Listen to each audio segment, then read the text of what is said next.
Good afternoon, everybody. My name is Inga Cotton. I'm the founder and executive director of San Antonio Charter Moms, and these are Charter Moms Chats. And we're really excited to share about a new school that's going to open here in San Antonio in July 2023. It started a big splash in the Facebook group when we shared it because a bunch of us were like, wait, we thought we knew what schools were in the pipeline. This is really exciting. So to help tell us about TriPoint Academy, we have Megan Correia, and she has two roles. She's the founder and school director of TriPoint Academy, and she's also the director of academics at School Innovation Collaborative. So we'll learn more about what those mean. Megan, thank you so much for joining me on Charter Moms Chats. Thank you for having me. Okay, so not that many of us have heard about TriPoint Academy yet, but like the more that you and I talked about it before the call, the more excited I got because it feels like it really fills a niche that's not being served in San Antonio right now. So can you talk about the mission and vision of TriPoint Academy? Yeah, our mission evolved around a need from families, those that we were speaking with, myself. We saw that families of the upper elementary and middle schools were seeking a different learning environment for their children. They're looking for the smaller, safer environment. We want more personalized learning setting where the staff really know each of our students, but also the families. So our mission is to provide opportunities for students to understand how the world around them is interconnected and to understand how they impact the world that they live in. We aim to do this by providing a rigorous interdisciplinary academic focus with science, technology, but also exploring the natural world through critical thinking, change, and connections.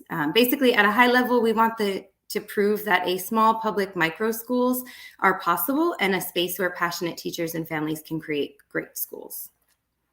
That's great. I'm glad that you covered all the bases there, and then we get to kind of unpack like and tease out like all those things mean. So I know from I want to encourage everybody on. We have Megan wrote a guest post. I asked her. I said, please write your manifesto. Like, what are you trying to create here? And so it's at sachartermoms.com. It's the top post on the blog right now. You can also find it by searching for TriPoint on the site. But like as you share in that post, like how the design for TriPoint was partly inspired by your own children. You have three kids and they're all very different from each other and they all had different needs. So can you talk more about your approach to school design based on your experience as a parent? Yes, I have very different children. They're 14, 12, and 9. They have been going to 3 different schools for years. We have had them in the same school, I believe, for 2 years only, and that was when I was teaching. They were in my school. Otherwise, we spend the hour driving around, really seeking to find which school we're fitting their unique needs. It's not easy. I think even especially after COVID, it's increasingly challenging. One of my kiddos needs specific academic supports with a lot of emotional understanding. Another one is a very hands-on learner. 2 of them have ADHD. One has dyslexia, dysgraphia. 2 of them are also GT. So we kind of cover a little bit of everybody. And my third kiddo, he finds himself pretty unchallenged despite some of the best schools in the city, which then can lead to other struggles within the home. So I'd been tasked in wondering, what do we do as a system? How can we create one school that meets the different needs so that parents don't have to drive to 3 different schools all over the city? And how do we do that academically and personally, right? How do we make sure that each kid sees their own potential and what they value becomes important to them so that they can reach their full potential? Yeah. No, I think this is really important because you're like every child is different, and I enjoy learning about different schools and they have different models. But if each school plays to students who have a different set of strengths, and you have 3 unique children, right? You're driving all over town, and also you bring up a good point. Something I harp on a lot, but that children with learning differences can also have great potential, Yeah. and that it really does kids a disservice when you underestimate them or you just focus on the barriers, right? Like, oh, we have this communication barrier or this behavior problem. You're not seeing of like, well, if you let this kid follow their interest, what amazing things they have the potential to do. Yeah, and I also think those interests carry over, right? They realize that there is this interconnectedness in what they do and what they like and why the learning matters. And that's our hope, is to unpack some of those things for kiddos, starting with what do you love to do and how do we connect that to the academics for them? Yeah. So you're a parent and you've learned from your own children, but you also have a lot of teaching experience in different settings. And I know from our conversation and from what you shared in the guest post, like you've worked with English language learners, right? And you've done trips out in nature with students, right? Like you share about the Bamberger Ranch and what that experience meant to the students. And then you're wondering, how do I bring that type of learning into the classroom? So how has your teaching experience informed the type of learning you want to have happen at TriPoint? So I have had amazing experiences with my students, really making that learning make sense to them. My first teaching experience was social studies in a middle school ESL classroom. The challenges were vast. I had numerous languages in my classroom. There's a language barrier at the most important time of their lives. They're trying to discover themselves. So it was very, very challenging. But that made me think outside the box. How am I going to reach the students? How am I going to connect to them, help them connect to each other? And so instead of focusing really on the social studies content, we kind of shifted to their language skills, especially reading and writing. And through that, how do I connect with them? How do I connect content? Became more interdisciplinary, but I also discovered project-based learning because I needed it to make sense and matter to them. And slowly but surely, they began to take the initiative in their learning. Specifically with the ESL, I can also expand to the Bamberger Ranch. We take our fifth graders out to Bamberger Ranch for a 3-day, 2-night wonderful experience. Bamberger Ranch is focused on land stewardship, but our focus is on fifth grade science teaks, right? So they developed this program where those two are integrated, and our kiddos came back as changed learners. 2 of my children have gone previously. And everything about them changes. They become really excited about their learning. It all made sense to them after they'd gone up there. And while I was up there, I said that this is it, right? How do I bring this back to the city? This is what every day should look like. And how do we redesign our learning environment? How do we not stay trapped within, the cement walls every day? And I'm hiking, I'm listening to the kiddos. They're doing a lot of sharing during what's called SELA moments, or pause and reflect. So the kids are really, they're digging deep. And these are things that we don't see in the regular classroom. They're sharing, they're building lifelong relationships with each other. And all of a sudden I looked up in the science lab and there was a globe with 3D animals on it. And that, I was like, that's it, right? How do I create a school where I'm bringing these experiences back to the city, but also get kids to see that it's all interconnected? They may not be living in this nature every day, but even in the city, they're still impacting it. And really like reconnecting with the natural world. So we've got science and technology are super, super important in our world today, but so is the natural world. And they have an impact, and they have an impact on all of the world around them, making sure that they can contribute to the communities that they live in. So those 2 experiences kind of shifted together and launched those early stages of what is now TriPoint Academy. Yeah, yeah. Well, you brought up some really important concepts. Like you talked about project-based learning and also about interdisciplinary studies. And some of our community knows we've talked about project-based learning before, right? At schools like Advanced Learning Academy, Yeah. or like my kids are at a STEM school where they always have a project-based kind of engineering type class. But so you can talk more about project-based learning. It might be families with younger children who aren't familiar with that yet, or don't realize like how powerful it could be to build that intrinsic motivation in kids. Yes. It's also the engagement too, right? So it is this intrinsic motivator where this really cool project, and they're kind of facilitating their own learning and don't really realize it, which then increases the learning because they're increasing in the engagement, because it's all happening in context. We're not sitting and only learning without meaning, right? So by creating those authentic experiences for our students, they're able to see why it matters. And sometimes they don't even realize it, which is kind of even more powerful, right? Because we're not driving it, they are. By ensuring that all the learning is connected, from reading to social studies to science to math, they see the usefulness, but then it also means they retain the information a lot better because, again, we've provided context and meaning. In our model, we do a lot of the knowledge base in the morning, and then we apply their learning in the context of the afternoon during a time called SEEDS, which is spelled with a C, not an S, which stands for Collaboration, Exploration, Experts, Discovery, and Service. Yeah.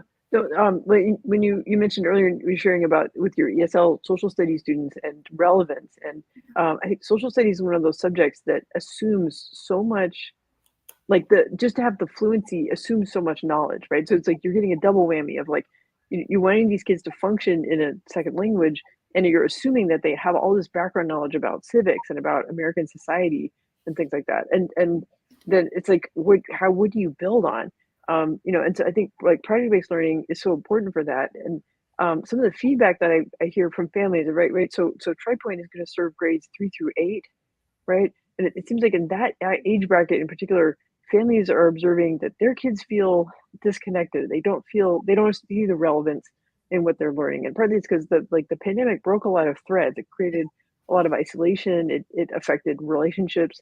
And we need some way to rebuild. And I think the techniques you're identifying are really important for that. Thank you. Thank you. Yeah. So another aspect. So you mentioned the Bamberger Ranch, and that's learning about land stewardship, and but another aspect of getting kids kind of out of the classroom, or thinking differently about learning, is getting involved in service learning, right? And this also helps them understand interconnectedness and what their place is in the world, right? So can you talk more about the benefits of students doing service learning?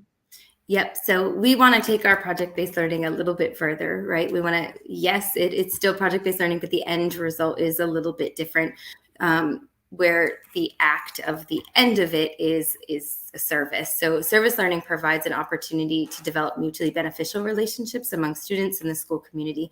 So, you could have an example of someone coming in and teaching the students because they're the experts in the field, but their end product of the PBL is a service to support whatever learning. So for an easy example, Bamberger Ranch is an amazing experience for us, but then the kiddos can then help the ranch, whether that's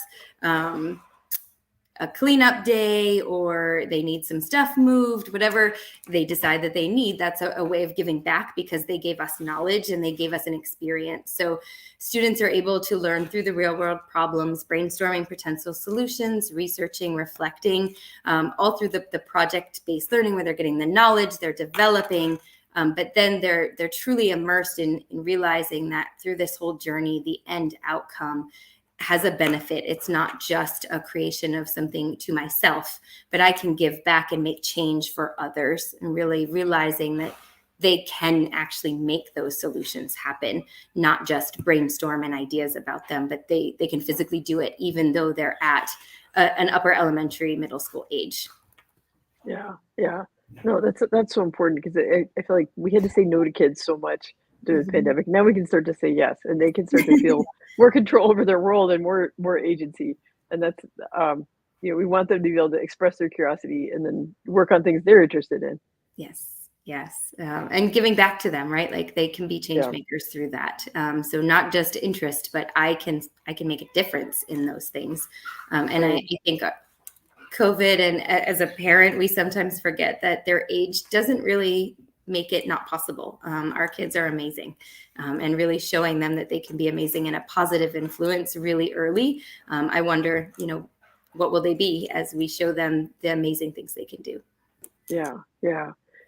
Well, and something we keep kind of alluding to this, but I want to ask more directly, like, kids, with like COVID created so many disruptions, right? Like some kids experienced virtual learning. Some kids, maybe didn't have enough family support to be able to fully participate in distance learning. And so some kids have learning gaps. And so, like, as you're setting up a school and you're like welcoming students, some of them are going to be at different, stages, right? Like, so there might be, a whole bunch of third graders who are, at different levels in math. So, what are some of the strategies that you're developing to support those students, even though they might have COVID learning gaps, they might be coming in at different levels? I think we're really focused on staying a micro school. We really aim to support those differentiated learning needs. Our model provides ongoing small group throughout the day aimed at the needs of a student rather than a traditional grade level groupings. So you could be with different groups at different times of the day. They're receiving targeted instruction during those small groups all day long rather than a whole teach, utilizing high quality curriculum that's where they need it, and at grade level. So balancing what they can access so that they're willing to take academic risks, dive in, really engage with the material, make it make sense during seeds time, and grow at a faster pace, which also is supported through blended learning. So there is a balance there of natural world, technology, project-based learning, and the high-quality curriculum, all focused with the key is those small groups and the intimate learning with kids. Yeah, well, that's a lot of moving parts, but you have a lot of experience in different Yes. settings, and when it's a smaller school, then you can get to know each student's needs. Yes. Yeah, Yeah. I Is think it it's really important to the micro school piece is key right now. Really understanding how are we going to help our students drive forward.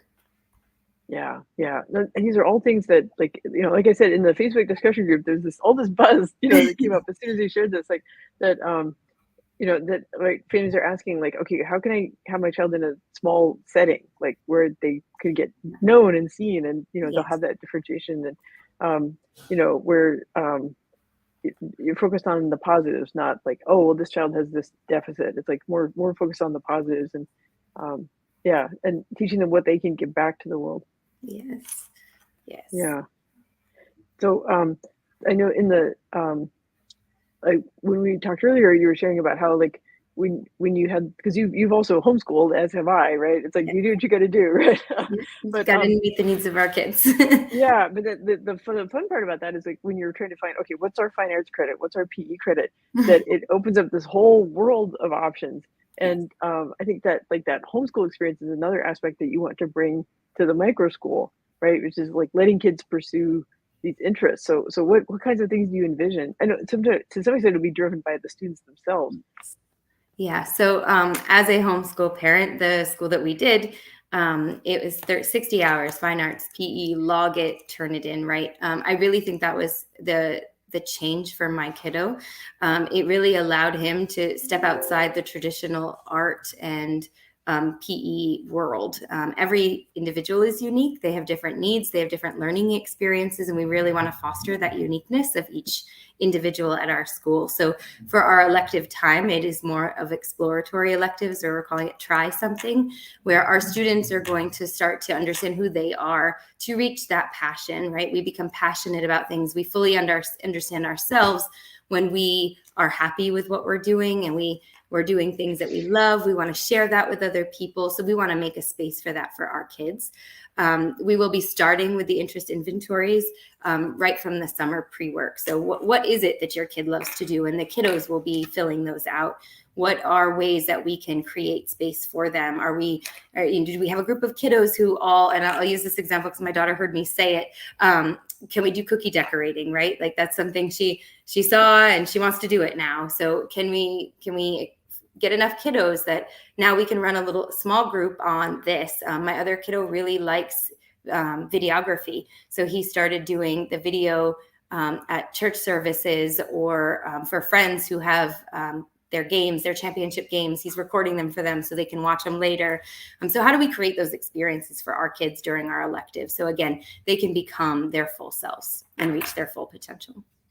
Yeah, like those interest inventories are great tools because it gets Mhm. kids thinking about things that hadn't even crossed their mind before, and then they'll ask, and, like, like, I asked my daughter what her favorite subject was, and she said math, and then I told her, I was like, hey, have you ever heard of actuary science? And she's like, what's that? And then now she's like reading up on, like, what do statisticians do, right? And then you never, and who knows, maybe she'll change her mind again, right? She's only in middle school, but you just want lots of ideas about possibilities in their heads, and let them have some hands-on experience with that, and then that will guide them towards where they need to be, so they can find fulfilling things to do, and be, bring their best to solving the problems in society.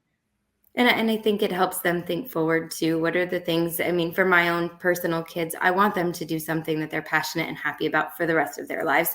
But if we don't give them exposure to those, I feel like it is possible that kids are never going to find that, right? So how do we create opportunities where they can seek what are the things that make me happy and bring me joy?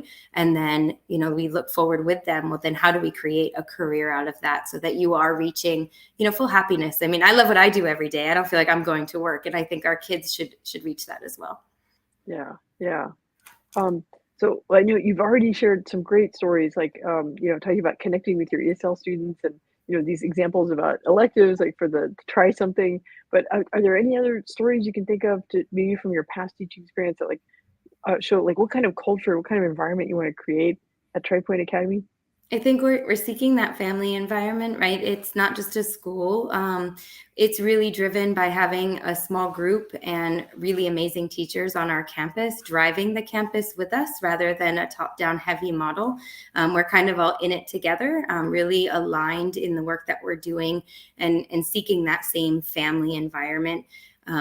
We have started some of our meetups already just to get the kids to know each other before we even start school, and really thinking, how do we become more than just kids who go to school together? We want them to see the world around them together, right? So, and even as far as fostering that, we're not always just learning in a classroom. We can get together now. We can, start to explore things very informally, and they're going to be learning and don't even realize that they're relationship building. They're learning. And they start to see that the world is their classroom and that there's learning always. So that's what we're working towards now. Yeah, well, and it goes back to your vision of like seeing the globe with the animals, thinking Yes. everything's connected, right? Connected. Let's get these kids out in the world. Yeah, yeah. Well, great. Okay, well, I want to make sure we cover like the nuts and bolts stuff, like how people can get a hold of TriPoint Academy. Let me put it up on the screen. So, and then for anyone who's just listening on the podcast, so it's TriPoint, TriPoint Academy. And then if folks want to find the website, they can type in TriPointAcademySchools.org, right? Yep. And even within that, there's a form if you're interested in registration that is not tying you to interest in any registration. What that'll doing is that gives us your information to reach out, and we will within a day or so. The other way is connecting through our Facebook page. You can like it, you can message us there. We are posting a lot of those events that we're either attending or hosting. So always feel free to come visit us. We're trying to get out in the community as much as possible so that we're accessible. Yeah, yeah. And for anyone, if you should be able to just search on Facebook and find TriPoint Academy. Anyone who's having trouble finding a link, just go to the blog post at shrmos.com. You can click through, and there's a section at the bottom. It can take you to the website, it takes you to the Facebook page. And then also there's an email address that folks can contact, right? So info@TriPointAcademySchools.org. And then there's a few nuts and bolts things we can share, right? So the school year starts in July, is that right? Yes, Okay. we do the 30 additional school days. So we do have a lot of half days built in. So our first day together is July 31st, and August 1st are half days. So we are starting a little slow. It is earlier, but we have those 30 additional days. So we have some half days. Our 30 additional days are built into our calendar. So it's not just in the summer at the beginning or the end. It gives us an opportunity to do a lot of really cool things within the school year and not wait till summer. So even more amazing experiences ongoing throughout the months. Yeah, yeah. And I know that the exact location is TBA, but that you can at least we can drop some hints, right? Like so we know it's going to be on the northwest side, right? And I think you told me it's kind of in the I-10 410 Vance Jackson area. But anyway, folks should like stay tuned. I'll update the blog post when it's official, and then the Facebook group is the so SH Rums discussion group. That's a good place to get all the breaking news and education, right? Yes, and the location will be announced very soon. It is almost ready to be announced. So we're just finalizing the fine-tuned details, but we have a home. So rest assured, we have a home. We are very excited about our home. So yeah, I know. And then like, even in the group, people are asking like, what type of school is this, right? So I think the best way to describe it is a partnership school, right? So like School Innovation Collaborative is a nonprofit, and that's the nonprofit partner. So it's an SB 1882 partnership, right? And then the school district partnership is Benavides ISD, right? yes, yep. Okay, all right. So that's a little footnote for like the beanie twirlers like me who are like, what type of school is this? Because I know some of our friends in the group were asking, but the important thing is it's a tuition-free public school, and that anybody in the region any family in the region can apply. Yes, they can. Okay, great. Okay, so grades 3 through 8, near northwest side of San Antonio, and designed to serve different learners and do project-based learning and teach kids about how interconnected our world is and what an amazing role they can have in it. Yes, we really, really hope we see our kiddos change in the pilots that we are doing and the smaller scale. So we're ready to launch a full school where all of our kids get to experience this amazing opportunity and really watch them grow as little humans, right? Because they're more than just learners at our schools. Yeah, great. Well, thank you, Megan. Thank you so much for the guest post. I know your heart and soul is in it, and I'm really excited for this school to launch and eager to get updates and share those with the Charter Moms community. Yes, we will absolutely. You'll be hearing from us very, very soon. Okay, great. All right. Well, take care, Megan. Thank you, Inga. Okay, bye.